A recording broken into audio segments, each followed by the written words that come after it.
Assalamualaikum warahmatullahi wabarakatuh. Kami dari kelompok 2 yang beranggotakan Febia Idili Mas Yufi dengan NIM 2020 1107, ada Mbak Lailatul Badriah dengan NIM 2020 122 1007, dan dengan saya sendiri Nadiana Khatar Umasari dengan NIM 2020 1109. Pada video seminar kali ini kami akan membahas materi mengenai strategi STP, yaitu segmenting, targeting, positioning. Strategi STP pada dasarnya digunakan untuk memosisikan suatu merek dalam benak konsumen sedemikian rupa sehingga merek tersebut memiliki keunggulan kompetitif yang berkesinambungan. Istilah strategi pemasaran STP, segmenting, targeting, positioning merupakan 3 rangkaian proses yang harus dilalui pada penetapan sebuah strategi bisnis. Hal ini berlaku untuk berbagai jenis produk, barang, maupun jasa, dan juga pemasarannya baik offline maupun online. Pada dasarnya, semua bisnis hampir sama dalam menjalankan pengelolaannya. Salah satunya membutuhkan perencanaan strategis agar lebih terarah dalam mencapai tujuan. Strategi pemasaran STP sangat berpengaruh terhadap citra, brand, image, hingga pemasaran secara keseluruhan. Strategi segmentasi pasar atau segmenting. Segmenting merupakan tahap paling awal dalam perusahaan strategi pemasaran. Segmenting merupakan proses mengategorikan, mengklasifikasikan, menggolongkan semua target potensial produk yang akan dipasarkan. Kemudian, berbagai pasar menjadi bagian-bagian berdasarkan pembeli dan kebutuhan, karakteristik atau perilakunya, dan lain sebagainya. Melakukan segmentasi pasar atau marketing segmentation merupakan salah satu strategi pemasaran yang dilakukan dengan cara mengelompokkan pasar menjadi segmen-segmen tertentu untuk dijadikan target pemasaran. Berdasarkan pengertian tersebut, maka dapat disimpulkan bahwa proses ini memiliki peran yang cukup penting dalam sebuah bisnis karena beberapa alasan seperti memungkinkan perusahaan lebih fokus dalam mengalokasikan sumber daya. Yang kedua, ada segmentasi merupakan dasar untuk menentukan komponen-komponen strategi yang disertai dengan pemilihan target market. Yang ketiga, segmentasi merupakan faktor kunci untuk mengalahkan pesaing dengan memandang pasar dari sudut yang unik dan cara yang berbeda dari yang dilakukan oleh pesaing. Adapun beberapa syarat yang dapat dijadikan sebagai acuan agar proses segmentasi pasar dapat berjalan secara efektif. Yang pertama ada measurable atau dapat diukur, yang artinya segmen pasar yang dituju dapat diukur baik jumlahnya maupun ciri dan sifatnya. Yang kedua ada accessible, dapat dijangkau, yaitu segmen pasar dapat dicapai atau diakses sehingga perusahaan dapat dengan mudah mengarahkan usaha pemasarannya. Yang ketiga ada substantiable atau cukup besar, yaitu segmentasi pasar yang dituju harus cukup besar. Karena dengan segmen pasar yang besar, maka perusahaan akan memiliki peluang yang lebih besar dan dapat memberi keuntungan lebih besar. Yang keempat ada differentiable, dapat dibedakan, yaitu segmen pasar secara jelas dapat dibedakan dengan segmen lainnya. Menentukan perbedaan ini bisa dari jenis kelamin, status perkawinan, latar belakang pendidikan, dan lain sebagainya. Yang kelima ada actionable, dapat dilaksanakan, yaitu semua program pemasaran dan pelayanan perusahaan dapat dilaksanakan pada segmen pasar yang dituju. Yang keenam ada profitable, dapat memberi keuntungan, yaitu bahwa segmen pasar yang dituju dapat memberikan keuntungan secara finansial buat perusahaan baik secara langsung maupun tidak langsung. Selain itu, juga ada beberapa faktor dari tahapan segmentasi, yaitu segmentasi pasar berdasarkan geografi. Pada segmentasi ini merupakan pengelompokan pasar yang paling mudah dilakukan, karena orang yang tinggal di daerah tertentu biasanya akan memiliki karakter, kebutuhan, dan keinginan yang hampir sama terhadap sebuah produk. Misalnya seperti sebuah produk pendingin AC akan lebih mudah dipasarkan di sebuah kota yang memiliki suhu udara panas daripada dipasarkan di daerah pegunungan yang dingin. Yang kedua, ada segmentasi demografi. Pada segmentasi ini merupakan salah satu cara pengelompokan segmen pasar berdasarkan data-data demografi. Data-data tersebut biasanya berupa usia, jenis kelamin, jumlah keluarga, status perkawinan, tingkat penghasilan, pendidikan, jenis pekerjaan, pengalaman, dan agama. Misalnya, memasarkan produk anak-anak tentu akan berbeda cara pemasarannya dengan produk orang dewasa. Memasarkan produk untuk pria akan berbeda strateginya dengan memasarkan produk untuk wanita, dan lain-lain. Yang ketiga, ada segmentasi psikografi. Pada segmentasi ini merupakan pengelompokan segmen pasar berdasarkan status sosial, gaya hidup, dan kepribadian segmen yang dituju. Untuk mendapatkan data-data ini, biasanya perusahaan memerlukan riset dan analisis secara intens karena dari waktu ke waktu kondisinya dapat berubah. Adapun contohnya seperti segmentasi psikografis berdasarkan status sosial, misalnya perbedaan kelas sosial di masyarakat, golongan kelas elit, golongan kelas menengah ke bawah. Yang keempat ada segmentasi perilaku. Pada segmentasi perilaku merupakan salah satu strategi pengelompokan segmen pasar berdasarkan pengetahuan konsumen, sikap dan reaksi konsumen terhadap suatu produk. Dengan menggunakan variabel tingkah laku ini, perusahaan berarti telah melakukan sebuah langkah awal yang baik untuk membentuk segmen pasarnya. Strategi pasar sasaran atau targeting, mengevaluasi berbagai segmen tersebut untuk memutuskan segmen mana yang akan menjadi target market.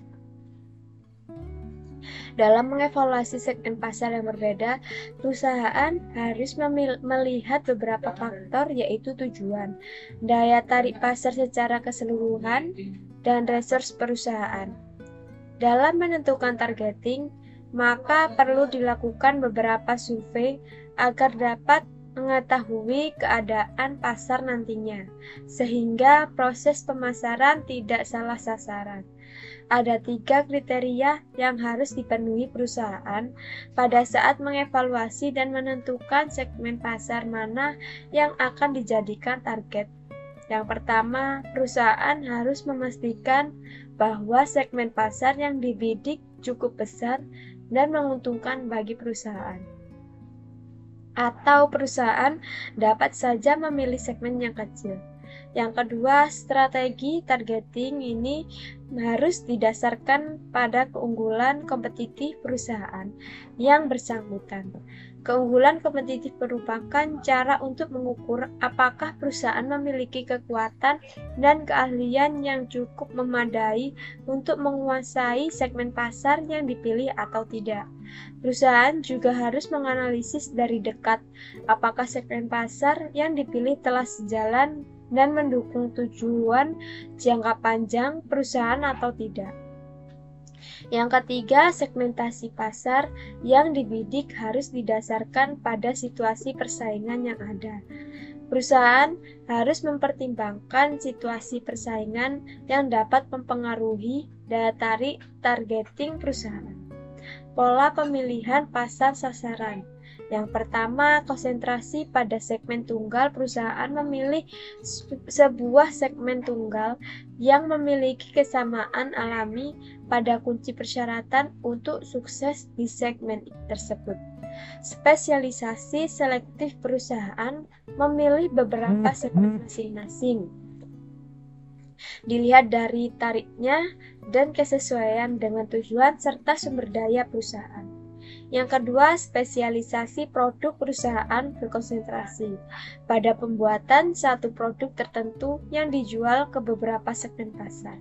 Melalui strategi tersebut, perusahaan membangun reputasi tinggi dalam satu area produk yang khusus. Risiko akan muncul bila produk tersebut dikalahkan oleh teknologi yang lebih baru. Yang ketiga, spesialisasi pasar. Perusahaan berkonsentrasi untuk melayani berbagai kebutuhan dari suatu kelompok tertentu. Perusahaan mencapai reputasi yang tinggi dalam spesialisasi pelayanan kelompok pelanggan.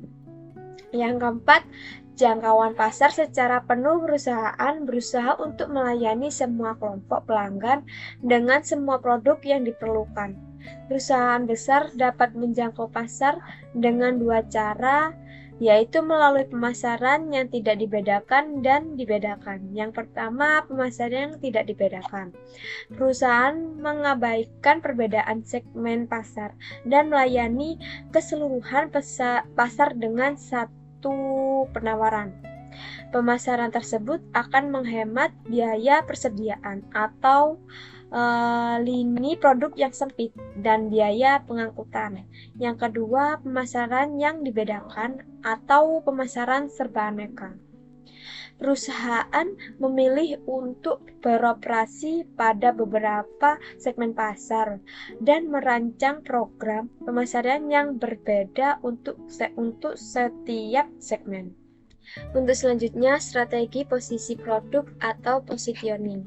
Dalam konteks strategi pemasaran STP, yaitu segmenting, targeting, positioning. Berikut adalah poin-poin kunci dari artikel tersebut. Pemilihan posisi produk setelah menentukan segmen pasar yang akan diincar. Perusahaan perlu memutuskan posisi apa yang ingin diambil oleh produk dalam segmen tersebut. Posisi produk mencerminkan cara konsumen memandang produk berdasarkan atribut penting, terutama dalam perbandingan dengan produk pesaing. Peran penting dalam STP. Dalam proses STP, fokus utama yaitu menempatkan produk di benak konsumen dengan atribut yang membedakannya dari produk pesaing, yang dikenal sebagai positioning.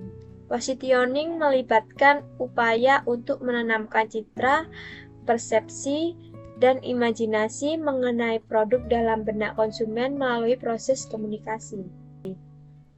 Definisi positioning.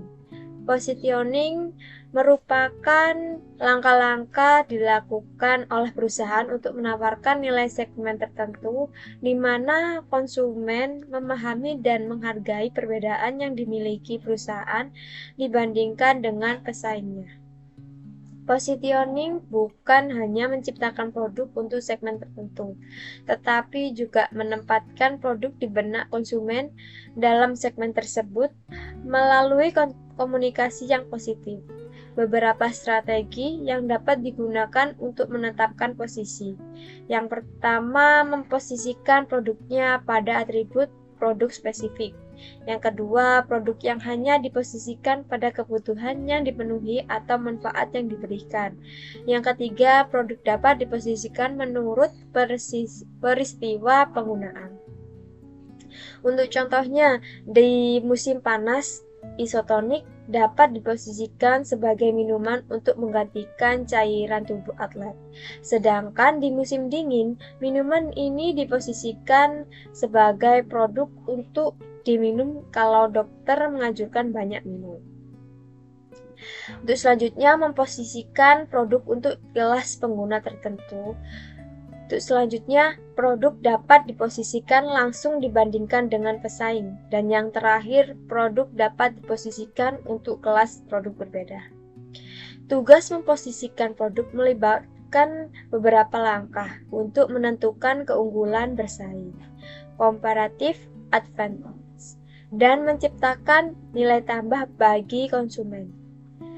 Berikut langkah-langkahnya. Yang pertama, mengidentifikasi keunggulan bersaing. Konsumen memilih produk dan jasa berdasarkan nilai tersebut yang diterima. Keunggulan bersaing dapat diperoleh dengan menawarkan nilai lebih besar, melalui harga yang lebih rendah, atau memberikan manfaat lebih besar meskipun harganya lebih tinggi. Untuk yang selanjutnya, diferensiasi produk.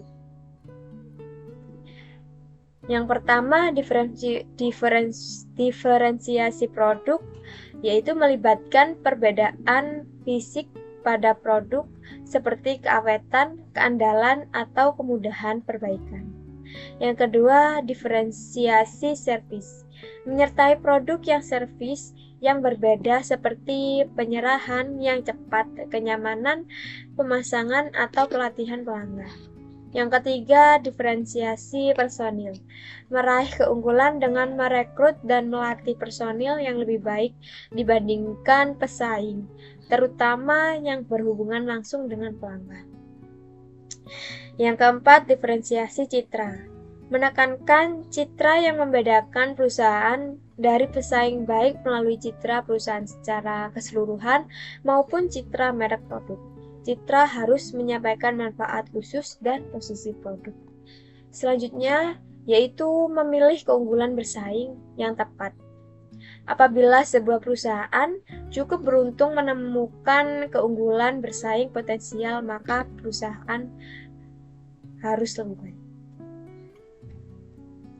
Untuk selanjutnya itu menentukan berapa banyak perbedaan yang dipromosikan. Banyak pemasar yang berpendapat bahwa perusahaan harus secara agresif mempromosikan hanya satu manfaat kepada pasar sasaran. Tetapi pemasaran lain berpendapat bahwa perusahaan sebaiknya mempromosikan pada lebih dari satu faktor pembeda. Yang menentukan perbedaan mana yang dipromosikan. Tidak semua perbedaan merek itu cukup bernilai dan tidak mempunyai nilai pada setiap perbedaan. Suatu perbedaan itu bernilai kalau memenuhi kriteria. Yang pertama, penting. Perbedaan memberikan suatu manfaat yang sangat bernilai bagi pembeli sasaran. Yang kedua itu khas. Pesaing tidak menawarkan perbedaan itu, atau perusahaan dapat menawarkan dengan cara yang khas. Untuk yang ketiga, superior.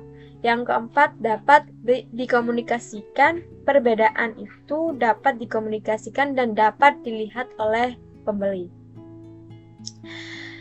Yang kelima, mendahului pesaing. Tidak mudah meniru perbedaan itu.